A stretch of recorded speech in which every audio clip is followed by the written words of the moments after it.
रात के 12 बज चुके थे। माँ कभी दरवाजे की तरफ देखती तो कभी एक नज़र घड़ी की तरफ। माँ की आंखों में और चेहरे पर चिंता साफ नजर आ रही थी।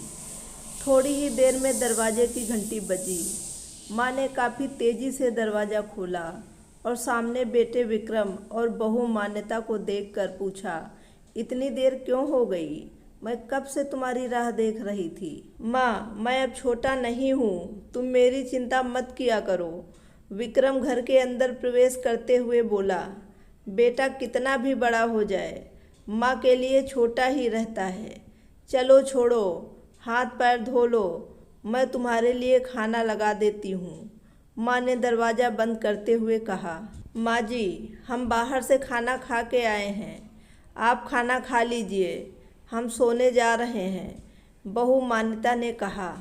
लेकिन मैंने तो तुम लोगों की पसंद की खीर बनाई है, आओ थोड़ी थोड़ी खा लो।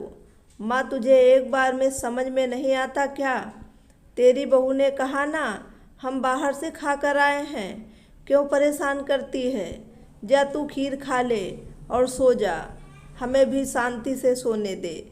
माँ अकेले खीर कैसे खा सकती थी और उसे बिना खिलाए नींद कैसे आ सकती थी, क्योंकि बेटे के इंतज़ार में उसने भी कुछ नहीं खाया था। वो किचन में गई, एक गिलास पानी पिया और अपने रूम में चली गई। सुबह 10 बजे विक्रम की आंखें खुली। बाजू में मान्यता अभी भी सो रही थी।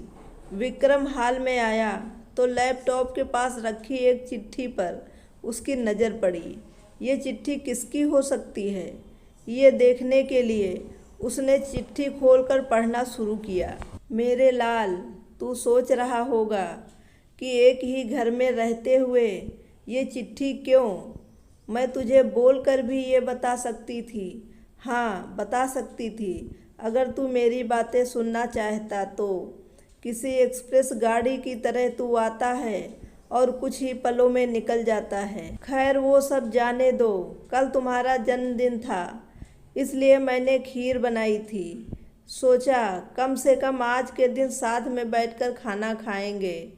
मगर मैं ये बात भूल गई थी कि मेरा बेटा बड़ा हो चुका है, तो अपने दोस्तों के साथ पार्टी करके खाना खाकर आया।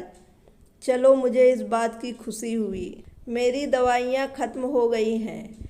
मैंने कुछ दिनों पहले तुम्हें दवाई की एक चिट्ठी दी थी, अगर वक्त मिले तो वो दवाई मुझे लाकर दे देना, मुझे थोड़ी राहत हो जाएगी।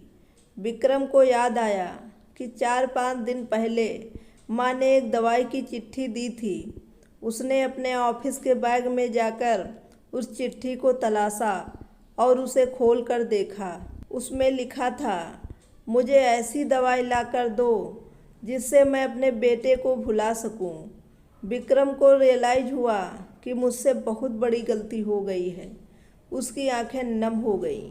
वो तुरंत अपनी माँ के कमरे की तरफ दौड़ा। सबसे पहले उठ जाने वाली माँ आज क्यों नहीं उठी थी, देखकर उसे आश्चर्य हुआ। उसने माँ को उठाने की काफ़ी कोशिश की, लेकिन माँ एक गहरी नींद में सो चुकी थी। विक्रम के पास फूट फूट कर रोने के अलावा और कोई चारा नहीं बचा। दोस्तों, हम अपनी ज़िंदगी में कुछ जिम्मेदारियां निभाते निभाते, जो बहुत ज़रूरी जिम्मेदारियां होती हैं, उन्हें निभाना भूल जाते हैं। और जब हमें अपनी गलती का एहसास होता है, तब बहुत देर हो चुकी होती है। तब हमें पछताने के अलावा और कुछ नहीं बचता। इसलिए अपनी जिम्मेदारियों को अच्छी तरीके से समझिए और उन्हें प्यार से निभाइए। दोस्तों, ये कहानी आपको कैसी लगी, कमेंट बॉक्स में ज़रूर बताइएगा। अगर कहानी आपको पसंद आई है तो इसे लाइक करें और मेरे चैनल को सब्सक्राइब करना बिल्कुल ना भूलें। Thank you very much.